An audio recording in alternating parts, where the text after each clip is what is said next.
First ever factory outlet Mukunda jewellery KPHB Kothapet Khammam Somajiguda Hanamkonda. నమస్కారం, మీరు చూస్తుంది సుమన్ టీవీ. నేను మీ కీర్తి. నాతో పాటు ప్రముఖ ఆధ్యాత్మికవేత్త అనంతలక్ష్మి అమ్మగారు ఉన్నారు. నమస్తే అమ్మా. నమస్తే తల్లి. సంక్రాంతి హాలిడేస్ అయిపోయాయి. అవునమ్మా. మీకు హాలిడేసేనా? అంటే సుమారుగా అమ్మా, బాగా తిరిగి వచ్చాను. తర్వాత వచ్చాక పండగ హడావిడి. మరే హాలిడే ఇంట్లో ఆడవాళ్ళకు ఉండదమ్మా, అస్సలు ఉండదమ్మా.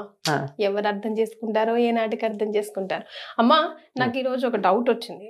తల స్నానం చేసే పూజ చేయాలా? అంటే పూజ ప్రతిరోజు చేస్తాం కదా, మరి తల స్నానానికి కొన్ని రోజులే ఎందుకు పెట్టారు? ఫర్ ఎగ్జాంపుల్ ఇంకో విషయం కూడా ఇందులో, ఇప్పుడు సాయంకాలం గుడికి వెళ్దాం అనుకుంటాము, ఉదయాన్నే స్నానం అది చేసేస్తాము, మధ్యాహ్నం నిండుగా భోజనం చేస్తాం, బీట వెజ్ ఆర్ నాన్ వెజ్. అప్పుడు ఏంటి పరిస్థితి? గుడికి అసలు వెళ్ళకూడదు, అలాగా నిండుగా భోజనం చేసి వెజ్ అయినా నాన్ వెజ్ అయినా మళ్ళీ అప్పుడు తల స్నానం చేసి వెళ్ళాలా? అలాగా కమెంట్ బాక్స్ లో రకరకాల ప్రశ్నలు వస్తున్నాయి. అవన్నీ సేకరించాను, మీ ముందు పెట్టాను ఈరోజు. అసలు తల స్నానానికి అభ్యంగన స్నానానికి ఉన్న తేడా తెలియాలమ్మా. అభ్యంగన స్నానం అంటే నూనె రాచుకుని తలకి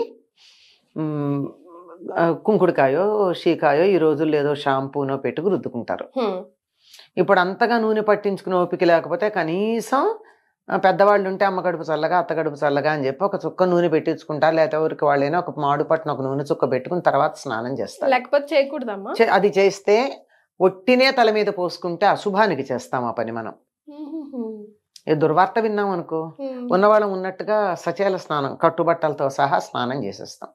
అంటే ఒకవేళ బట్టలతో చేయకపోయినా కనీసం స్నానం చేసి బట్టలన్నీ అక్కడ తడిపి అక్కడ పెట్టి మరీ స్నానం చేస్తాం, అంతే కదా. అంటే అది సెంటిమెంట్, దాని వెనకాల ఏమైనా ఉందా అమ్మా? ఉందమ్మా, లేనిది మన సెంటిమెంట్లు అన్నీ కూడా వెనకాల సైంటిఫిక్ రీజనింగ్ ఉన్నవే అన్నమాట. అలాగే కొన్ని ఇంట్లో పితృకార్యాలు చేస్తారు, తద్దినాలు అవి పెడతారు. అలా పెట్టేటప్పుడు ఏం చేస్తారు? తలస్నానమే చేస్తారు, తలంటి పోసుకోరు. నిన్న కనుమ నాడు కూడా అందరూ తలస్నానమే చేస్తారు, భోగినాడు తలంటి పోసుకుంటారు. రెండింటికి తేడా ఉంది చూసారా? భోగినాడు పోసుకునేదే తలంటి, అభ్యంగన స్నానం. కనుమ నాడు చేసేటటువంటిది మామూలు తలస్నానం. ఈ రెండింటికి తేడా తెలియాలి. ఇది తెలియక తలస్నానం చేయాలంటే ఎందుకు చేయాలి? చెయ్యక్కర్లేదు, నిత్యం చెయ్యక్కర్లా. ఆడవాళ్ళు అసలు చేయక్కర్లా, మగవాళ్ళు చెయ్యాలి. ఇప్పుడు మీరు తలస్నానం చేసి పూజ చెయ్యాలని ఒక మాట అడిగారు. ఎవరు చెయ్యాలి పూజ? ఆడవాళ్ళ మగవాళ్ళ? మగవాళ్ళు. కానీ వాళ్ళు చేయరు కదా. అదే కదా, వాళ్ళు చెయ్యను కనుక ఏం చేస్తున్నారు? పిల్లలకు అలవాటు పోతుంది, ఇంట్లో దేవుడికి ఎవరో ఒకళ్ళు చేయడం అసలు మానేయటం కన్నా నయమే కదా, ఎవరో ఒకళ్ళు చేయడం అని చెప్పి ఆడవాళ్ళు చేస్తున్నారు. ఆడవాళ్ళు చేయడం తప్పేం లేదు, ఆడవాళ్ళు చేస్తే దాని ఫలితం ఎవరికి వస్తుంది? వాళ్ళకే వస్తుంది. మగవాళ్ళు చేస్తే కుటుంబం మొత్తానికి వస్తుంది. పాపం ఆడవాళ్ళు చేసింది మగవాళ్ళకి వెళ్ళదమ్మా. అందుకోసం ఏం చేస్తారు వీళ్ళు? వ్రతాలు చేసి ఆ వ్రతం యొక్క ఫలంగా నా భర్త కలకాలం బతికుండాలి అని ప్రత్యేకంగా కోరుకుంటున్నారు. మరి ఒకళ్ళు అడిగారు, మరి మగవాళ్ళు ఎవరు ఆడవాళ్ళకి మేలు కలగాలని వ్రతాలు చేయరు అంటే, అసలు వాళ్ళు పూజ చేస్తే కుటుంబానికి అంతా వస్తుంది కదా, ప్రత్యేకం చేయడం దేనికి? ఆడవాళ్ళు వాళ్ళు చేస్తున్నారు కనుక అయ్యో నా భర్త చేసే పూజ వల్ల నాకేదో మేలు జరుగుతోంది అందరికీను, నేను నా భర్తగా ఏం చేయలేకపోతున్నానే అని తపన పడి వ్రతాలు చేసి ఐదో తనం కావాలని కోరుకుంటున్నారు. అంటే భర్త ఎక్కువ కాలం బతకాలని. అదమ్మా విషయం. ఈ లాజిక్ అర్థం కాక చాలా పూజల విషయంలో కూడా ఆడవాళ్ళు మగవాళ్ళు అని రకరకాల మాటలు మాట్లాడతాం మనం. కనుక మగవాళ్లే కనుక పూజ చేసేటైతే అసలు మగవాళ్ళు నిత్యం తలస్నానం చేయాలని చెప్పారు. అభ్యంగన స్నానం అప్పుడప్పుడు చేసినా నిత్యం తల మీద నీళ్లు పోసుకోవాలి మగవాళ్ళు. అట్లాంటప్పుడు అసలు తలస్నానం చేసి పూజ చేయాలా అన్న ప్రసక్తే లేదు, తప్పనిసరిగా స్నానం చేస్తారు. ఆడవాళ్లే చెయ్యాలంటే కూడా తలస్నానం చేసి పూజ చెయ్యాలన్న నియమం లేదమ్మా. ఒక్క ముత్తైదువులకి కంఠ స్నానం చాలు. అంటే భర్త బతికున్నటువంటి స్త్రీలు కంఠ స్నానం చేస్తే సరిపోతుంది. కంఠస్నానం అంటే మనం మామూలుగా చేసేది. అందులో భాగంగా మొహం కడుక్కోకుండా అయితే చెయ్యం గాని తల మీద పోసుకోవాల్సిన పని లేదు అని ఉద్దేశం.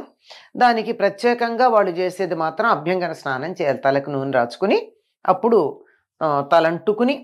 తలంటూ స్నానం చేయాలి. తల అంటటం అంటే అది కూడా శనివారం బుధవారం ఏవో లెక్కలు చెప్పారు మన వాళ్ళు. సోమవారం అంత మాత్రమే చెయ్యాలి, ఆదివారం అస్సలు చేయకూడదు ఎవరును, ఇలాంటి మాటలు. కనుక ఇప్పుడు అర్థమయ్యింది కదమ్మా. రోజు ఆడవాళ్ళు పూజ చేసేటైతే తల స్నానం చెయ్యాలా? చెయ్యనక్కర్లేదు. క్లారిటీ వచ్చిందా? అంతే, అంతకన్నా ఇంకేం లేదు. మగవాళ్ళు ఎలాగూ చెయ్యాలి గనక వాళ్ళు తప్పనిసరిగా స్నానం చేస్తారు, తల స్నానం చేసి పూజ చేస్తారు. వాళ్ళు చేయని పరిస్థితుల్లో అది లేదు ఇది లేదు, తల స్నానం లేదు, పూజ లేదు. ఏది లేని వాళ్ళ గురించి ఏం మాట్లాడతాం? ఏదన్నా చేస్తే దాంట్లో మంచి చెడు తప్పు ఒప్పు చెప్తాం. అసలు ఏం చేయని వాడికి చెప్పేదే ఉంది, అదే సరిపోతుంది. ఎట్లా ఉంది. ఇంకా మీరు మధ్యాహ్నం సాయంకాలం పూజకి అన్నారు. సాయంకాలం పూజకి గుడికి వెళ్ళినప్పుడు హాయిగా కడుపు నిండా భోజనం చేసి పెడితే వెళ్ళొచ్చమ్మా, అందులో అనుమానం ఏం లేదు. కానీ మాంసాహారం తింటే అని అడిగారే, అడగడంలోనే తెలుస్తోంది కదా డౌట్ ఉందని. డౌట్ ఉందా? డౌట్ లేకపోతే ఎందుకు అడుగుతారు? అంటే ఇప్పుడు అమ్మవారి ఆలయానికి పర్వాలేదు అక్కడ నడుస్తుంది అని వెళ్ళిపోతూ ఉంటారు కొంతమంది, తిని తాగి పోలమ్మ పోచమ్మ హ్యాపీగా. అమ్మవారి కదా, గ్రామదేవతలకి నిజంగా ఆహార నియమం లేదు, కానీ వాళ్ళ దగ్గరికి తలస్నానం చాలా అవసరం. మీరు చూస్తారు కదా, గ్రామదేవతల గుడికి వెళ్లే వాళ్ళంతా తలస్నానం చేసి పెడుతూ ఉంటారా లేదా? మాక్సిమం పెడతారు కదా. అదో పద్ధతి అనుకుంటారు. ఈ తిని తాగి అన్నది వాళ్ళ ఇష్టం అమ్మా, దానికి మనం చెప్పగలిగింది ఏం లేదు. వాళ్ళని మా ఇష్టం అని చేసేటటువంటి వాళ్ళకి సమాధానం లేదు. చేయొచ్చా చేయకూడదా అని అడిగిన వాళ్ళకి మాత్రమే సమాధానాలు ఉంటాయి. కానీ మా ఇష్టం వచ్చినట్టు చేస్తాను, చెయ్యొచ్చా అని అడిగితే మా ఇష్టం వచ్చినట్టు చేస్తామని నాకు చెయ్యొచ్చా ఎందుకు, నీ ఇష్టం వచ్చినట్టు చేసేసుకో. నువ్వు చేసే పనులకి మా ఆమోద ముద్ర అక్కర్లేదు. అది మంచి అయినా చెడైనా, మంచి చేసినా అక్కర్లేదు నువ్వు చేస్తున్నప్పుడు, చెడు చేసినా అంతకంటే అక్కర్లేదు. కానీ దేవాలయానికి వెళ్ళేటప్పుడు మాత్రం ఒకప్పుడు తప్పనిసరిగా పరగడుపున వెళ్ళమని చెప్పేవాళ్ళు. పరగడుపు అంటే తినకుండా వెళ్ళమని. కానీ ఇప్పుడు అది ఎవరు పాటిస్తున్నారు? ఏమన్నా అంటే మాకు మందులు ఉన్నాయండి, టాబ్లెట్లు వేసుకుంటున్నాం. నాకు ఆశ్చర్యకరమైన విషయం ఏమిటంటే థైరాయిడ్కి మందులు వేసుకుని మేము టాబ్లెట్ వేసుకున్నాం కనుక బ్రేక్ఫాస్ట్ చేయాలండి అని చెప్తున్నారు. థైరాయిడ్ పరగడుపున వేసుకోవాలి, దానికి తినాలని నియమం లేదు.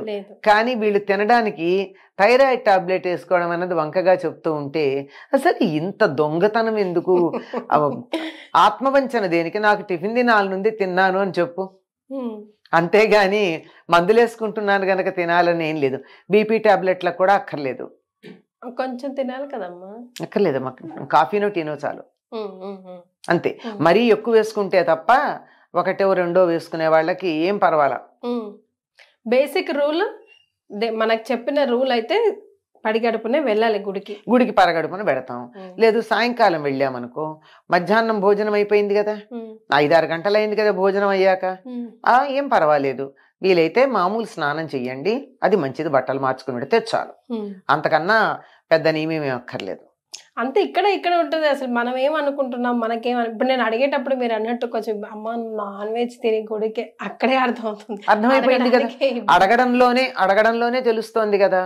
అది నాన్ వెజ్ అంటేనే సాత్విక ఆహారం కాదు. సాత్విక ఆహారం కాదన్నప్పుడు పూజలకి వాటికి పనికొస్తుందా? కానీ గ్రామ దేవతలకు ఇస్తాం గనక అంటే ఇస్తాం సరే.